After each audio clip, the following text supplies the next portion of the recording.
प्राचीन भारत का समय था। मगध का नंद साम्राज्य धन बल से समृद्ध था, पर जनता दुखों से भरी हुई थी। कर भारी थे, अन्याय बढ़ रहा था और राजा धनानंद के घमंड का कहीं कोई अंत नहीं था। यही वह समय था जब इतिहास ने दो महान आत्माओं को जन्म दिया, आचार्य चाणक्य और चंद्रगुप्त मौर्य। आचार्य चाणक्य तक्षशिला के एक कठोर, तेजस्वी और दूरदर्शी गुरु थे। वे केवल शिक्षक नहीं, बल्कि एक ऐसे व्यक्ति थे जिनकी आंखों में भारत को एक विशाल, एकजुट और न्यायपूर्ण राष्ट्र बनाने का सपना था।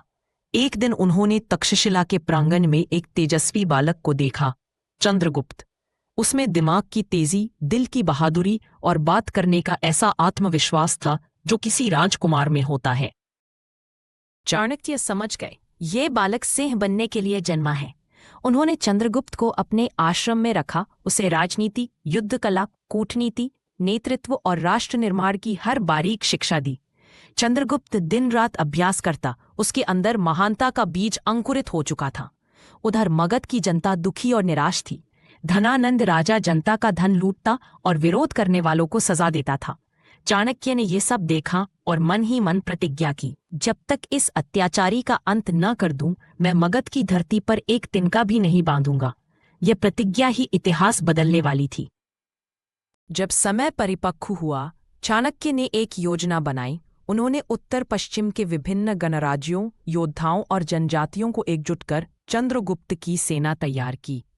शुरुआत में कई बार असफलताएं मिली, पर चाणक्य की रणनीति और चंद्रगुप्त के साहस ने उन्हें आगे बढ़ाए रखा।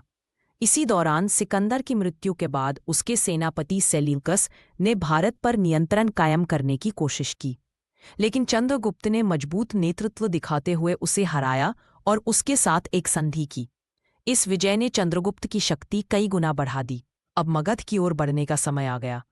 चाणक्य की चतुर नीति और चंद्रगुप्त के नेतृत्व में नंद सेना कमजोर पड़ने लगो। अंततः वह ऐतिहासिक क्षण आया जब चंद्रगुप्त ने पाटलिपुत्र पर अधिकार कर लिया। नंद वंश का अंत हुआ और चंद्रगुप्त मौर्य मगध का सम्राट बना।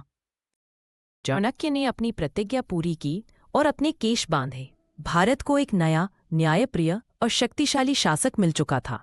चंद्रगुप्त और चाणक्य ने मिलकर एक विशाल एवं संगठित मौर्य साम्राज्य की स्थापना की। चाणक्य ने अर्थशास्त्र लिखा, जो शासन प्रशासन, अर्थ, राजनीति और समाज को एक नई दिशा देने वाला ग्रंथ सिद्ध हुआ। चंद्रगुप्त के शासन में प्रजा सुरक्षित थी, व्यापारी सम्मानित थे, सेना शक्तिशाली थी और देश में न्याय का वर्चस्व था। कहानी की सीख योग्य मार्गदर्शन और सही रणनीति महान बदलाव ला सकती है। साहस, अनुशासन और दृढ़ निश्चय से कठिन लक्ष्य भी प्राप्त किए जा सकते हैं। एक गुरु और शिष्य का संबंध इतिहास बदल सकता है।